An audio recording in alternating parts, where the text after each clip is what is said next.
Hi guys, this is Seven Awesome Lesbians. It's Saturday, it's almost 3 o'clock in the morning, and I'm in my dorm room recording this video with the lights on. If you know my life, you know that that must mean my roommate is not here. She's at least not here for tonight. She might not be here tomorrow night. I'm not quite sure. But get a load of this. It's a vacant bed. So yeah, she usually goes to bed pretty early, which means I can't be in my room making any sort of noise with any sort of lights on after like 11-ish. So this is pretty liberating to be sitting in here at 3 a.m. with the lights on and being loud.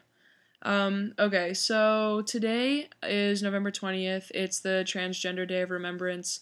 Um, Carter actually just made me aware of this today. I didn't know that it was a day, but as of 1998, it is. And it started in San Francisco after the murder of Rita Hester. But it's the acknowledgement of it has spanned across the country at least. And people just hold memorials or candlelight vigils and things like that. Just a day to think about the victims of anti-transgender hatred and memorialize the ones that have been killed. So yeah, make note of that. The topic this week is depression and dysphoria. I've never really had any exposure to dysphoria or experienced it myself. So I'm going to talk about depression. I have a family member who suffers from depression, and though I was never diagnosed, I'm almost positive that I did too when I was around 14.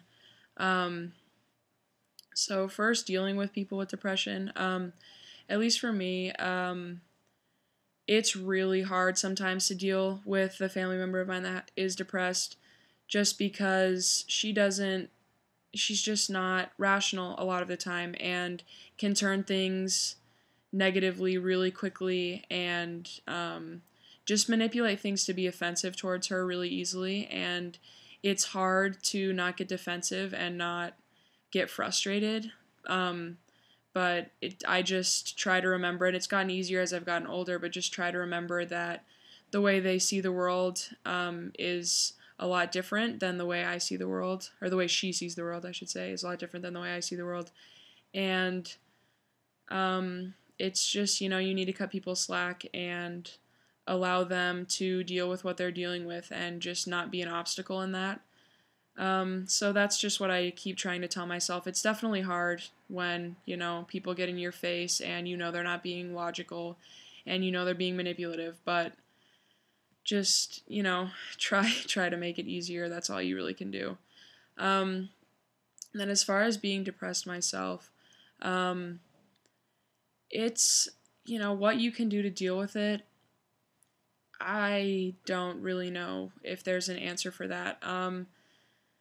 I guess what I never did was I was never open about it. I knew because I was having suicidal thoughts, like I sort of knew that something was up, but I never even got close to telling anyone or trying to get help for it. And I definitely wish I would have because I think I would have gotten over it a lot quicker and yeah, it just would have made that year a lot easier. But yeah, it's just, it's back to the basics of knowing what you love to do and spending time around people you love and not blaming yourself for how you're feeling and just taking responsibility for your life, but knowing that just you need to know that it's not your fault and some things are out of your control. Don't victimize yourself any more than is necessary, but don't blame yourself too. Don't be too hard on yourself. And just try to do things that keep you happy.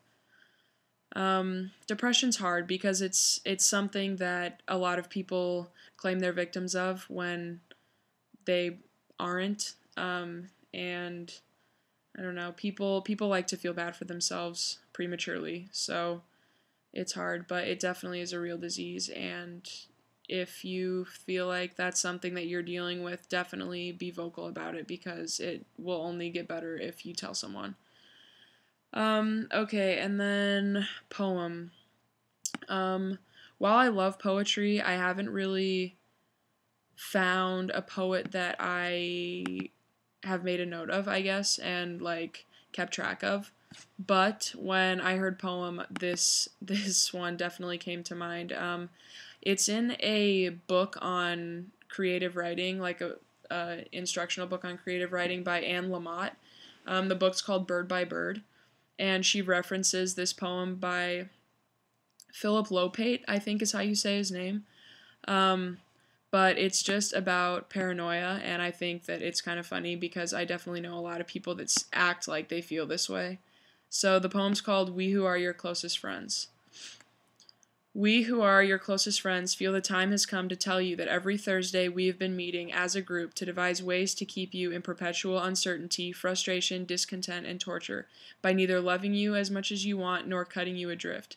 Your analyst is in on it, plus your boyfriend and your ex-husband, and we have pledged to disappoint you as long as you need us. In announcing your association, we realized we have placed in your hands a possible antidote against uncertainty, indeed against ourselves.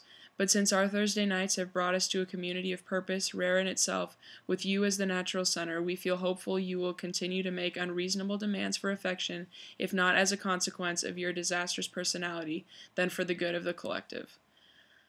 So I just think that's brilliant and really harsh and really, I love how straightforward it is, and I love the words.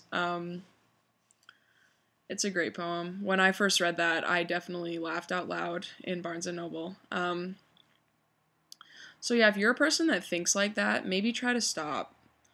Because that's how ridiculous it really is. As ridiculous as that poem sounds, that's how ridiculous it is to feel like the world's against you, I guess. So yeah, that's all I've got for this week, guys.